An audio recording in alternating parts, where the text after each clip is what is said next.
My name is Janet Timothy, and I have a disturbing story of betrayal, anger, and unforgivable actions.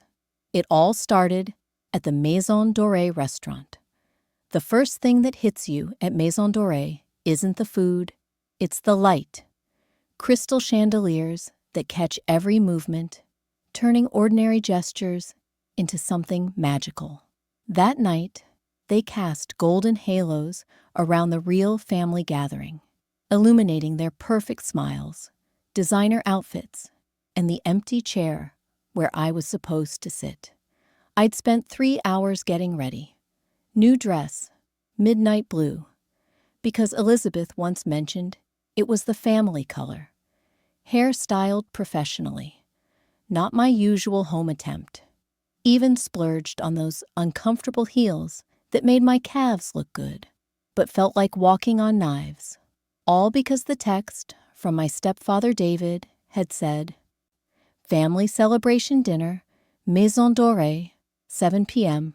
Don't be late." The maitre d' led me through the restaurant with that practiced glide they perfect at places where appetizers cost more than my weekly grocery budget.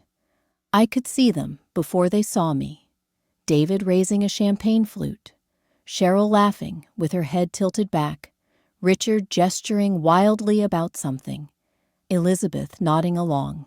Cousins, aunts, uncles, the entire real dynasty squeezed around a table meant for 20. My heart did that little skip. It always does when I'm about to enter their orbit. 15 years as David's stepdaughter. And still, that moment of anticipation. Maybe this time, I'll truly belong. Then, Elizabeth saw me. Her smile froze, eyes darting to Cheryl. A silent conversation passed between them. "Andrea," Cheryl said.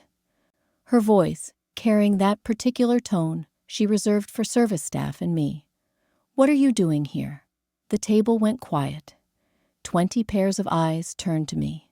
"Dad texted me," I said, holding up my phone like evidence in court. "For the celebration dinner." David looked down at his plate. "I thought you'd want to know about it. Not that you'd actually come."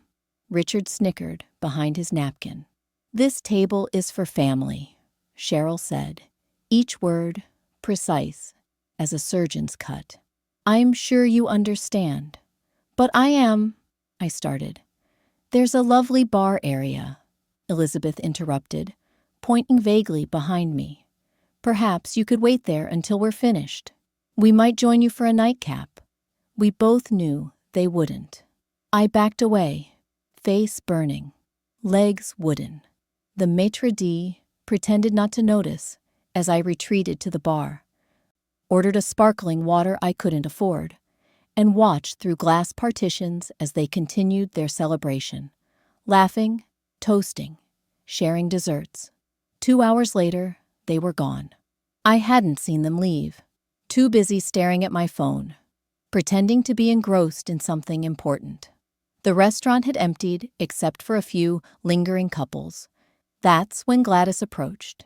Young waitress, kind eyes, uncomfortable expression. "Ms. Harkey?" She placed a leather folder on the bar. "Your bill." I stared at her. There must be a mistake. I only had sparkling water. She shifted her weight. "I'm sorry, Ms. Harkey, but Mrs. Reel specifically said you'd be handling the bill for the entire party." I opened the folder. $2,200. 6 courses, 4 bottles of champagne, specialty cocktails, dessert platters. A celebration feast I hadn't been allowed to eat. "There's been a mistake," I repeated, voice hollow. "Mrs. Reel was very clear," Gladys whispered.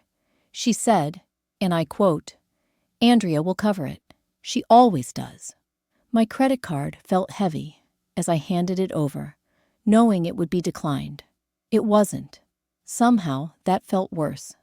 As I stared at that $2,200 bill, something inside me changed. The Andrea they knew, the one who always smiled and took their scraps of affection, died right there in that restaurant. And what emerged was something they never saw coming. Have you ever felt that knife twist of betrayal from people who were supposed to care about you? If this story resonates or moves you, like and subscribe to join our community of real stories that matter. To understand why that $2,200 bill felt like more than just money, you need to know who I am and who the Reals pretended to be. I was 8 when my mother married David Reel. Before him, it was just the two of us in a one-bedroom apartment where Mom slept on the pull-out couch. After the wedding, we moved into the Reel mansion on Lakeshore Drive. 5 bedrooms, a pool, and a family name that appeared on buildings downtown.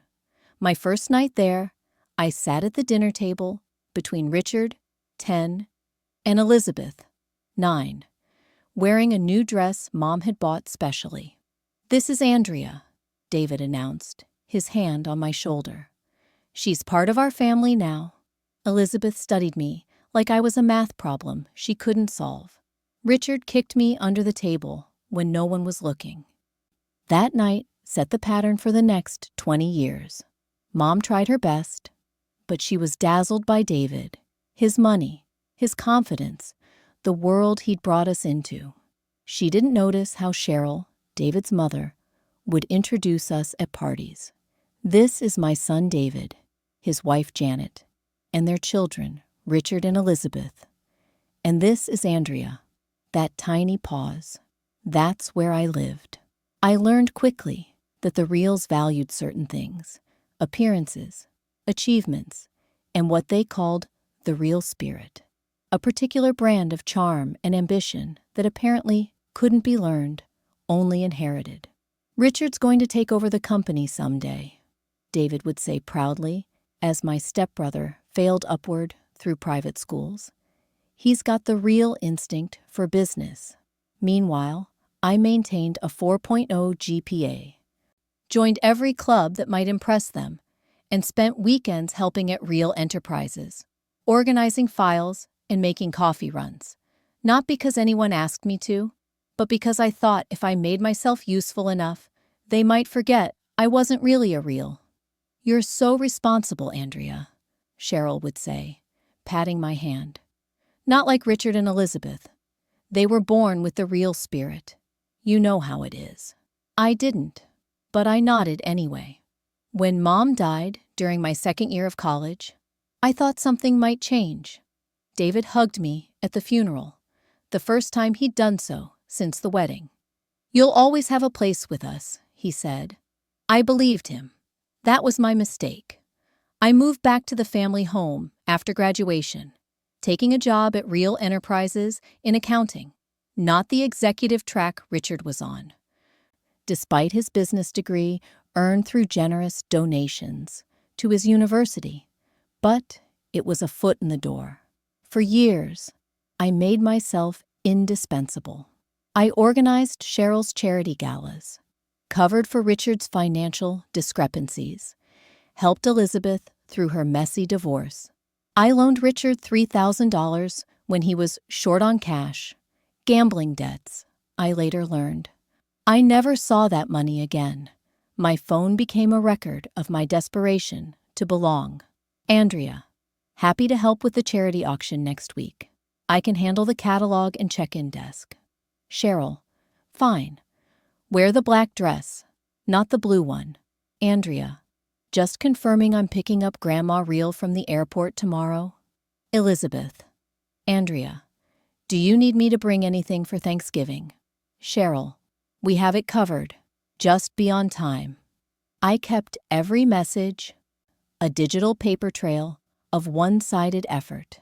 Still, I persisted. When Elizabeth needed emergency childcare, I canceled dates. When Richard needed bail money at 2 a.m., public intoxication, I was there with my checkbook. When David needed someone to blame for a mistake at work, I accepted responsibility.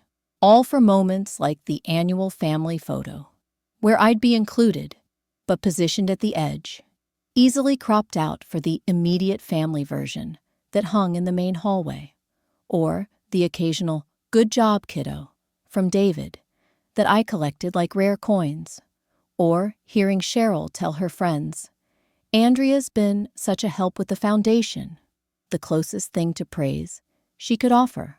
I built my life around these scraps, convinced that someday they'd add up to something whole. That one day, I'd cross that invisible line from useful to essential, from tolerated to loved. That's why, when the text came about the family celebration dinner, I believed it might finally be happening. After 20 years of trying, maybe I'd earned my place at the table. Instead, I got a $2,200 lesson in exactly where I stood. I could have let it go. That's what the old Andrea would have done. Swallowed the hurt, paid the $2,200, and shown up at the next family function with a smile. But something had shifted inside me that night at Maison Dorée. A lifetime of accommodation had hardened into something else. The next morning, I called Richard. As the family golden boy, he'd always been slightly less cruel than the others, or maybe just more careless with his cruelty, which made it feel less deliberate. "About last night," I started when he answered. "Yeah, weird you showed up like that," he said, voice thick with sleep. "Dad just meant to keep you in the loop." "I'm talking about the bill, Richard. $2,200 for a dinner I wasn't allowed to attend." A pause. "Oh, that." He yawned. "Probably a misunderstanding. You know how restaurants can be. The waitress said Cheryl specifically told her I would pay. Look, Andrea, it's not personal. We just didn't think you'd mind. You're always so accommodating." There it was. The truth, wrapped in a casual dismissal. They hadn't forgotten. They hadn't made a mistake. They'd planned it. "I want to be reimbursed," I said, my voice steadier than I felt. Richard laughed. "Come on, it's just money. You've got that big accounting job Dad gave you. Consider it your contribution to the family celebration." "What were you celebrating?" I asked. Another pause. "Elizabeth's pregnancy. She's due in December. My sister was pregnant. Another family milestone I'd been excluded from, then billed for." After hanging up, I sat at my kitchen table, hands shaking. This wasn't just about money. This was about 20 years of being used, then discarded when convenient. And I needed proof. Gladys, the waitress, had slipped her number into the bill folder with a note. "If you need anything." I'd assumed it was pity, but now I wondered if it was something else. Recognition from someone who'd witnessed my humiliation and found it wrong. I called her. "The woman who told you I'd pay. What exactly did she say?" Gladys hesitated. She was very specific. "Said you weren't joining them, but would handle the bill. She even made a joke about it being your family contribution, since you weren't really family." "Would the restaurant have security footage of that conversation?" "Yes," Gladys said slowly, "and I could probably get access. I'm dating the manager's son." 2 days later, I had a video file in my email. There was Cheryl, elegant in her designer dress, pulling Gladys aside as the family prepared to leave. The audio was faint, but clear enough. The woman at the bar, "Andrea, she'll cover this. Don't let her tell you otherwise. She always pays in the end." But the real revelation came that night. I'd been removed from the family group chat years ago, just for planning purposes, Elizabeth had explained. But Simon Johnson, my colleague at Real Enterprises, who occasionally worked IT for the family, had access to their cloud backups. "I found something you should see," he texted, attaching screenshots. The conversation had started the day before the dinner. Elizabeth: "Dad, did you seriously invite Andrea to my pregnancy announcement?" David: "Just keeping her informed." She won't actually come. Elizabeth. She always comes. That's the problem. Cheryl. I'll handle it if she shows up. Then, the day of the dinner, Elizabeth. She's here, at the restaurant. Richard. Classic Andrea. So desperate, LOL. Cheryl. I've arranged for her to get the bill. Let's have Andrea handle it. She's always trying to buy her way into the family anyway. Richard. Savage. Mom. David. Is that necessary? Cheryl. She needs to learn her place, David. She's not a real. David. Fine. But we're leaving before the bill comes. I don't want to deal with the drama. That night, as I stared at their messages, proof that they'd planned this humiliation, I realized something. They'd never seen me as a threat, and that was their first mistake. The Reals had always seen me as furniture, present, but not worth noticing. At family gatherings, I was the one who refilled drinks and took photos, never appearing in them.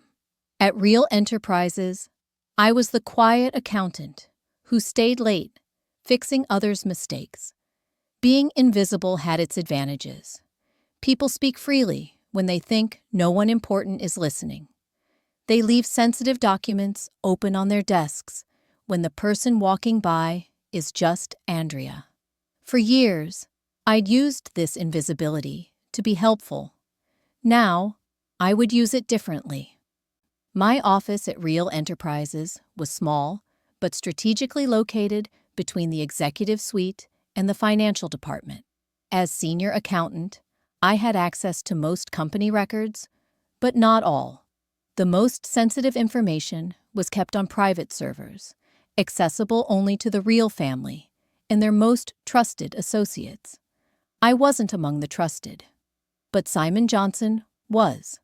I need a favor, I told him over coffee in the break room. Simon had always been kind to me. The only person who noticed when I skipped lunch to finish Richard's reports. After what they did to you at Maison Dorée, name it, he said. Mr. Johnson, I need access to the private server records. I kept my voice professional, as if requesting quarterly reports. Yes, I know they're restricted, but as Mr. Real's executive assistant, I have authorization codes. I didn't. But Simon didn't know that. This is about more than a dinner bill, isn't it? He asked. It's about 20 years of bills, I replied. That night, Simon sent me login credentials. 24-hour window before the system flags unauthorized access. His message read, Whatever you're looking for, find it fast. I started with Richard. My stepbrother had been borrowing from the company for years. Small amounts I'd quietly fixed in the books. But the private server revealed something bigger, a pattern of transfers to offshore accounts totaling over $300,000 in the past year alone. The transfers corresponded with Richard's business trips to Las Vegas and Atlantic City, each followed by frantic calls to our finance department about urgent client payments that needed processing, not business, gambling debts. I downloaded everything, transfer records, account numbers, dates, evidence that the real heir apparent was bleeding the company dry one poker game at a time. Elizabeth was next.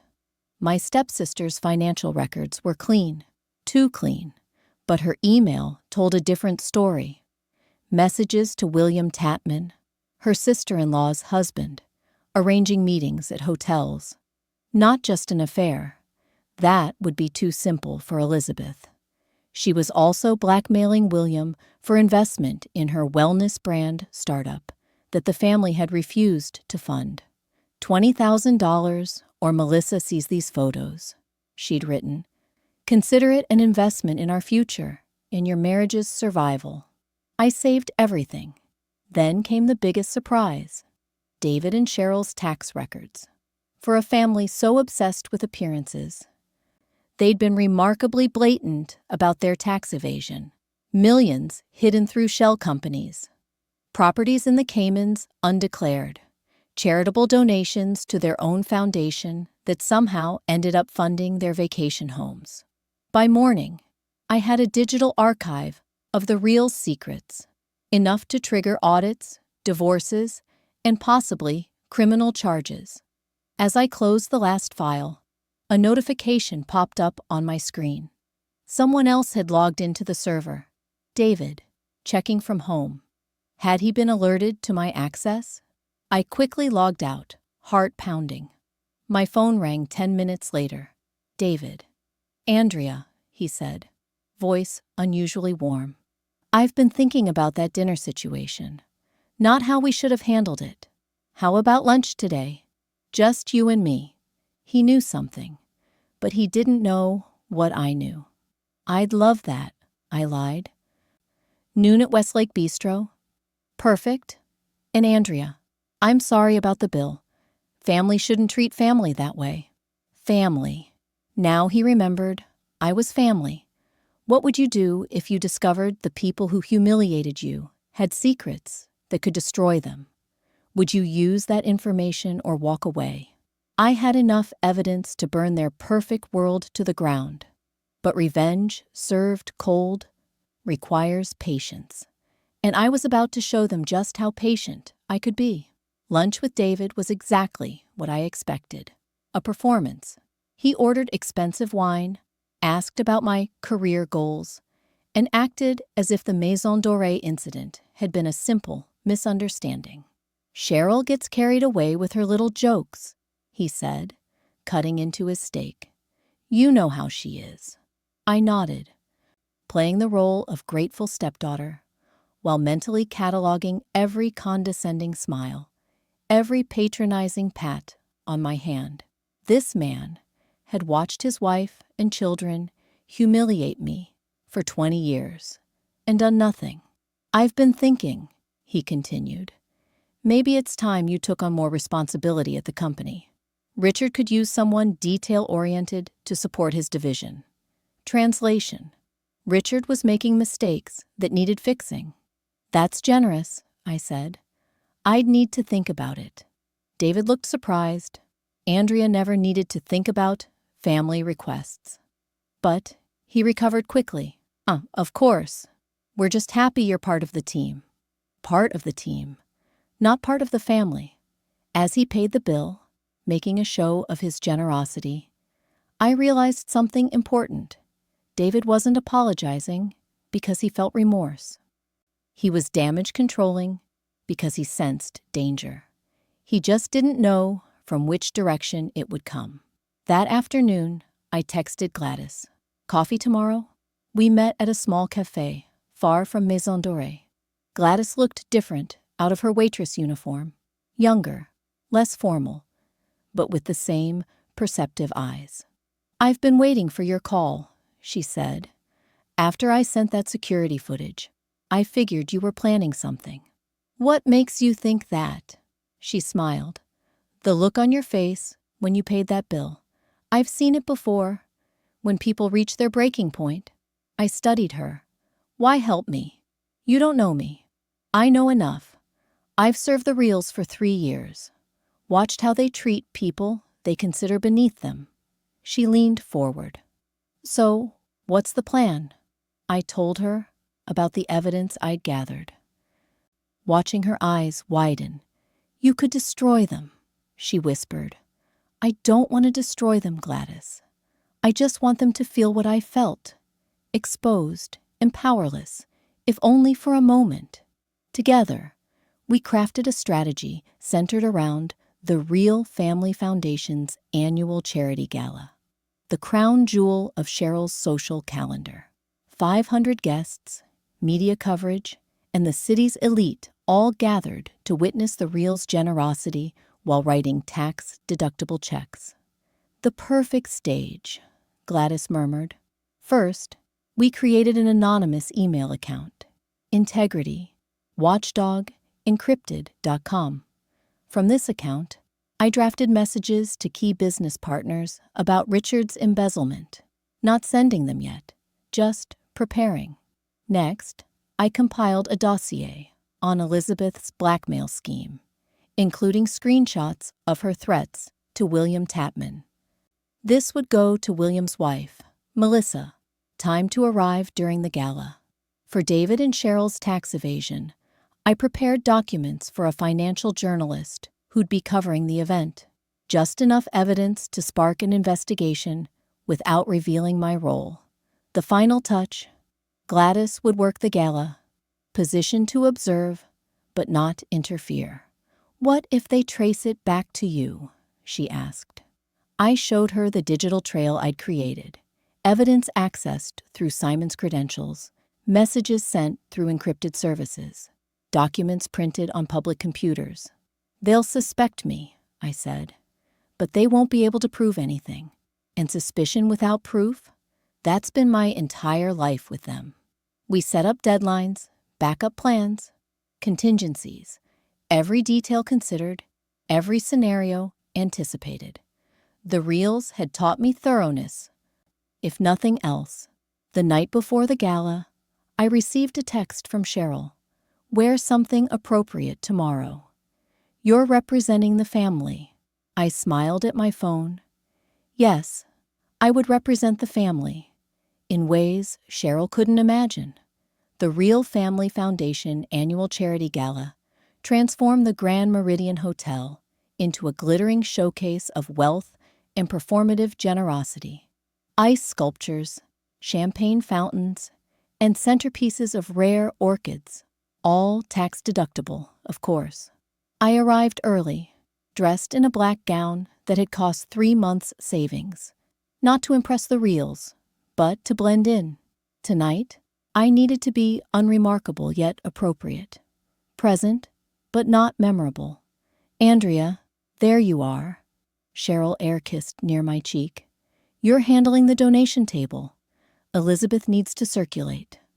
In her condition, she patted her daughter's still flat stomach proudly. "Of course," I smiled. The donation table, positioned by the entrance, away from the main action, was perfect. I could observe everything while appearing occupied. By 8 o'clock, the ballroom was filled with 500 of the city's wealthiest residents. David worked the room with practiced charm. Richard huddled with business associates, laughing too loudly. Elizabeth showcased her pregnancy to anyone who would listen. At 8:15, exactly as planned, I excused myself to freshen up. In a bathroom stall, I sent the first message from my anonymous account to Jonathan Pierce, Real Enterprises' largest investor, who was currently sipping champagne with Richard. "Mr. Pierce, as a significant investor in Real Enterprises, you should be aware of concerning financial irregularities. Attached are records of unauthorized transfers totaling over $300,000 from company accounts to offshore holdings controlled by Richard Real. These coincide with his gambling trips. This information has also been sent to the SEC." I attached the documents, then returned to the donation table, smiling at guests as they wrote checks to the foundation. At 8:30, I watched Jonathan check his phone. His expression shifted from confusion to shock to anger. He excused himself from Richard's circle, pulling out his phone to make a call. Richard, oblivious, continued charming potential clients until Jonathan returned, whispered something in his ear, and led him away from the crowd. Through the ballroom's glass doors, I could see them in the hallway, Jonathan's finger jabbing at his phone screen, Richard's face draining of color. At 8:45, I sent the second message to Melissa Tapman, who was admiring the silent auction items with her husband, William. "Mrs. Tapman, I regret to inform you that your husband has been having an affair with Elizabeth Real. More concerning, she has been blackmailing him for $20,000 to fund her business venture. Attached are their communications. I'm sorry to deliver this news, but you deserve the truth." By 9:00, the first ripples of disruption were visible. Melissa Tapman was crying in a corner, her husband attempting damage control. Elizabeth, sensing something amiss, approached them only to have Melissa throw a glass of champagne in her face. "You blackmailing whore!" Melissa's voice carried across the ballroom, creating that particular silence that follows public scandal. Elizabeth stood frozen, champagne dripping down her designer maternity gown, as William pulled his wife toward the exit. At 9:15, I sent the final message to Vanessa Hargrove, the financial journalist covering the event for the Business Chronicle. "Ms. Hargrove, as an investigative journalist, you might be interested in these documents showing systematic tax evasion by the Real family, including misuse of their charitable foundation to fund personal expenses. The IRS has received copies. I included enough documentation to be credible without overwhelming her." By 9:30, the gala was imploding. Richard had disappeared entirely. Elizabeth was in tears, surrounded by confused friends. David was making urgent phone calls in the corner, and Cheryl was attempting to maintain order, her smile brittle as glass. Gladys, circulating with champagne, caught my eye and gave an imperceptible nod. According to our plan, she was dropping subtle comments to key guests. "Such a shame about Richard's gambling problem," and "I heard the foundation is under investigation." At 9:45, the event planner approached Cheryl, her expression grave. "I'm sorry to interrupt, Mrs. Real, but there seems to be some concerning information circulating among the guests. Perhaps we should speak privately." Cheryl's face, trained by decades of social warfare to reveal nothing, finally cracked. "What information?" she demanded, loud enough for nearby guests to hear. "Something about foundation funds and tax concerns," the planner whispered. Not quietly enough. By 10:00, guests were leaving in droves. The social media feeds I monitored on my phone were exploding. And Society Insider. Drama at Real Gala. Elizabeth Real accused of affair with William Tapman. Champagne thrown. Rich people problems. Business Watch. Rumors of financial irregularities at Real Enterprises. Stock already down 3% in after-hours trading. Adding city scandals. Sources say IRS interested in Real Family Foundation. Tax trouble for city's first family? I watched Cheryl frantically trying to salvage the evening, her perfect makeup creasing with strain. David huddled with board members, his gestures defensive. Elizabeth sobbed in the ladies' room, while friends awkwardly patted her back. And me, I quietly continued accepting donation checks. The perfect employee, invisible, forgettable, exactly as they'd always seen me. Except now, I was the one pulling the strings. The text came at 7:30 the next morning. Emergency family meeting. Real residents. 9 a.m. Mandatory. David. I'd been awake for hours, watching the fallout spread across business news and social media. Real Enterprises stock had dropped 5% in pre-market trading. 3 board members had issued statements, distancing themselves from any impropriety. The Business Chronicle's website featured Vanessa Hargrove's preliminary report on questionable financial practices at the Real Family Foundation. The perfect storm I'd created was gathering strength. I arrived at the Real mansion exactly on time, dressed in a simple gray suit, my armor. The housekeeper led me to David's study, where the family had already assembled. The atmosphere was funeral-like, faces drawn with shock and lack of sleep. Richard paced by the window, phone clutched in his hand. Elizabeth sat curled in an armchair, eyes red-rimmed. Cheryl stood rigid beside David's desk, while he slumped behind it, looking suddenly old. "Andrea," David said, voice hoarse, "thank you for coming." "Of course," I replied. "Family emergency, you said?" Cheryl's eyes narrowed at the word family, but she said nothing. We've had some unfortunate incidents, David continued. Malicious attacks on our reputation and business. I saw the news, I said. Terrible timing during the gala. Someone planned this, Richard snapped. Someone with access to private information. We need to present a united front, David said. Andrea, you'll draft a statement for the company. Something about unfounded allegations and our full cooperation with any inquiries. Not a question. In order. Richard needs documentation of his legitimate business expenses for the last 3 years. Cheryl added. Elizabeth needs a crisis management strategy for her brand partners. They continued listing demands. Tasks for Andrea, the reliable one.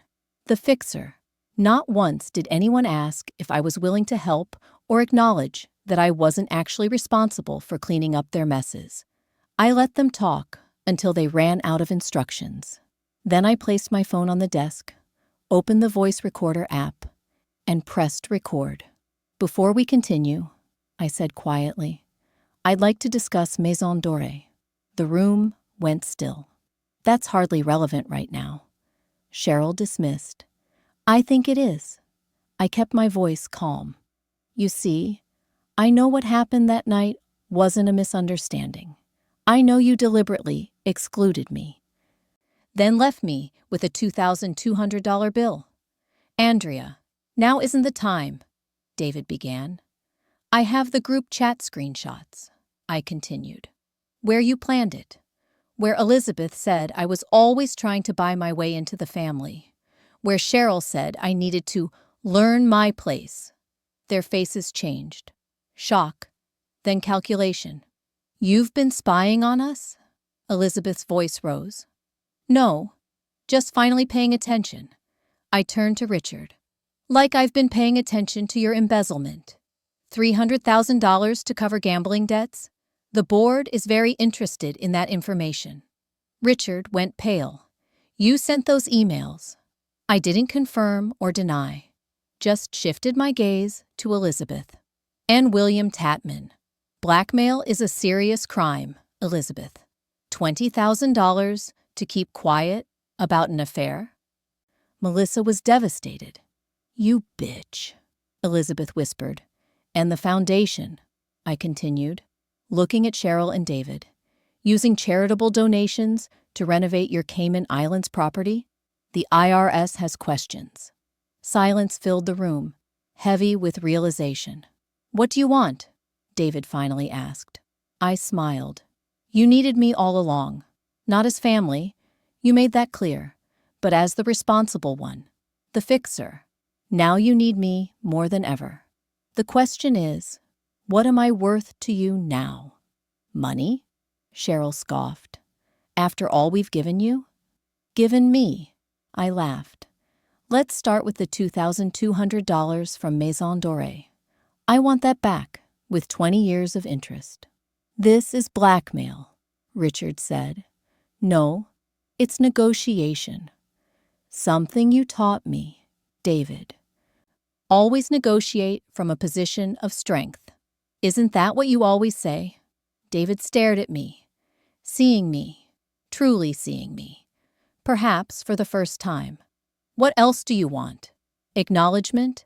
I want you to admit, on this recording, exactly what you did at Maison Dorée, and why. And if we refuse, Cheryl challenged. I stood, gathering my purse. Then, I walk out. And tomorrow, more information reaches more people. Your choice. They looked at each other. A silent family conference, from which I was, as usual, excluded. Then David sighed. The dinner at Maison Dorée, he began, eyes on the recording phone. We deliberately didn't include you, then left you with the bill. It was cruel and calculated. Why? I pressed. Cheryl's voice was tight. Because you're not a real. You never were. And we resented your persistence in trying to be one. The truth, at last. Painful, but clarifying. Thank you for your honesty, I said, stopping the recording. I'll be in touch about my terms. Have you ever had that moment where someone who took you for granted suddenly realized your true value? Share your story in the comments. The Real's perfect facade crumbled in the weeks that followed. Richard faced a company audit that revealed the full extent of his embezzlement, nearly $500,000 over 5 years. The board removed him from his executive position, though David managed to keep him employed in a reduced capacity. Elizabeth's wellness brand partners dropped her one by one. Her carefully curated social media presence couldn't withstand the scandal of blackmail and infidelity. She retreated from public life, focusing on her pregnancy while her husband filed for divorce. David and Cheryl underwent an IRS investigation that resulted in substantial penalties. The Real Family Foundation was restructured with an independent board that limited their access to funds. Meanwhile, I resigned from Real Enterprises and started my own financial consulting firm, specializing in nonprofit compliance. A pointed choice that wasn't lost on my former family. The bank transfer arrived 3 months after our confrontation. $2,200 plus compensation totaling $50,000.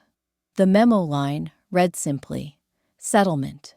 A week later, David called. "Andrea, we've been talking. The family isn't the same without you.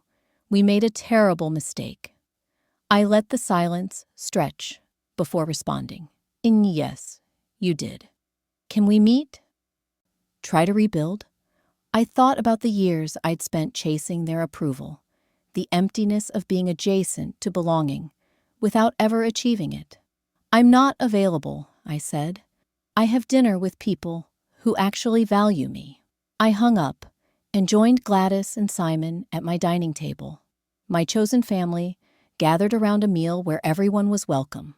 1 year after the Maison Dorée incident, I stood in my new office overlooking the city. My consulting firm had grown to a team of 5, with clients who respected my expertise rather than exploited it. The framed photo on my desk wasn't of the Reals, but of my chosen family, friends who celebrated my successes without qualification. I still saw the Reals occasionally, at business functions or charity events where our paths would inevitably cross. They were unfailingly polite now, even deferential. Cheryl would ask about my business with forced interest. Richard would nod respectfully from across the room. Elizabeth, now a single mother, would make awkward attempts at connection. I remained cordial, but distant, not out of bitterness, but because I finally understood. You can't force belonging where it doesn't exist naturally. The revenge I'd taken wasn't about destroying them, though I could have. It was about reclaiming my power, my dignity, and my right to be valued. About finally seeing clearly what had been true all along. I didn't need their table. The table they wouldn't let me sit at. I built my own, and it's filled with people who see my worth without me having to prove it. Sometimes the most powerful thing you can do isn't fighting harder for acceptance. It's walking away and creating something better. The Reals taught me what family shouldn't be. That lesson freed me to discover what it could be. The $2,200 bill that once felt like such a devastating rejection, it was actually the price of my freedom, the best money I never meant to spend. What tables have you walked away from that ultimately set you free? Or what boundaries have you set that changed everything? Your story matters. Share it below.